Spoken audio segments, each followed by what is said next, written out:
You're listening to Good Fit, Poor Fit, a podcast that explores the interaction between people, design, and activity.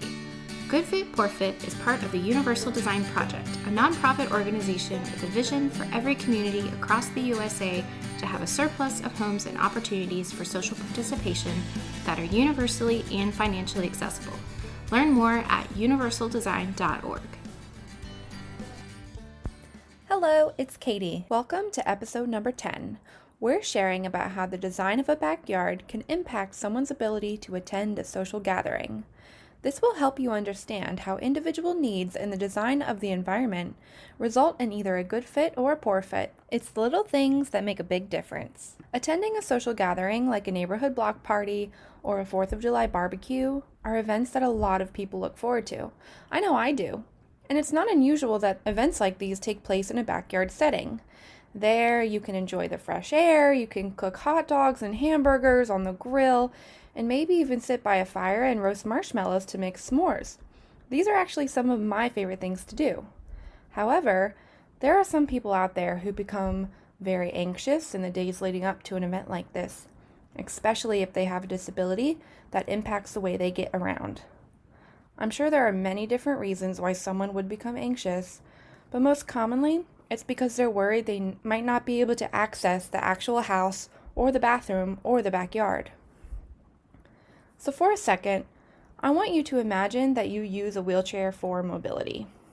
Now, let's imagine that you just received an invitation to your best friend's baby shower. You're so excited and you already have the perfect gift picked out for her. But then you read the address of where the baby shower is taking place and you realize it's at her mother-in-law's house, which you already know does not accommodate your wheelchair. Your excitement turns to heartbreak. And then your mind starts racing with all of these questions. How am I going to get inside? If I do get inside, will I be able to use the bathroom? Or will I need to restrict my fluids that day so I don't have to pee as often? And then you think, well, maybe I can just avoid the house altogether and just roll around to the backyard through the fence gate. But then you think, what if it rains and their backyard is all muddy? I won't be able to push my tires through that. All of the what ifs start going through your mind, and it causes incredible anxiety and panic. And all you want to do is be able to go to your best friend's baby shower. But now you have to make a tough decision, figure out how to make this work or stay at home. This scenario probably happens more often than you think, because homes in the United States are not designed with the disabled community in mind. It's a hard realization, but that's why our organization is so focused on designing homes that accommodate everyone, backyards included. Over 24 human impairments were considered when our team of student OTs and student designers created the renders for the exterior and backyard of our universally designed home. You can see pictures of these at our website at universaldesign.org. First of all the entrances of this home are no step, meaning you don't have to climb stairs to get inside, and you don't have to step over any thresholds, making it much safer and more functional for all people. Also, there is a full bathroom on the main floor that is large enough to accommodate a wheelchair, which means it's accessible to a wide variety of people, and no one would need to restrict their fluid prior to visiting the house. Huge plus, right? These two features alone can have a huge impact on someone's ability to attend a social gathering, or in our scenario, a baby shower. It also eases their anxiety, allowing for healthier emotions, and it increases their opportunities for social participation, which is a pretty big deal. We've even considered how the backyard should be designed to allow for more visitability and usability. We made sure to include a large paved patio so homeowners and partygoers can have enough space to move around without having to step into the grass.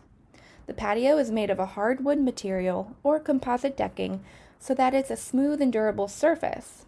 A no-step entrance was also added so that when you are inside the home, you can access the patio with ease, especially if you use a wheelchair, walker, cane, forearm crutches, or any other mobility device.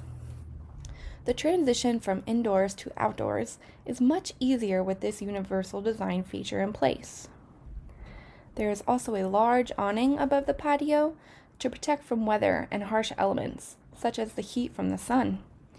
It provides shade and allows people a place to cool down, which is especially important for people who have spinal cord injuries and can't regulate their body temperatures.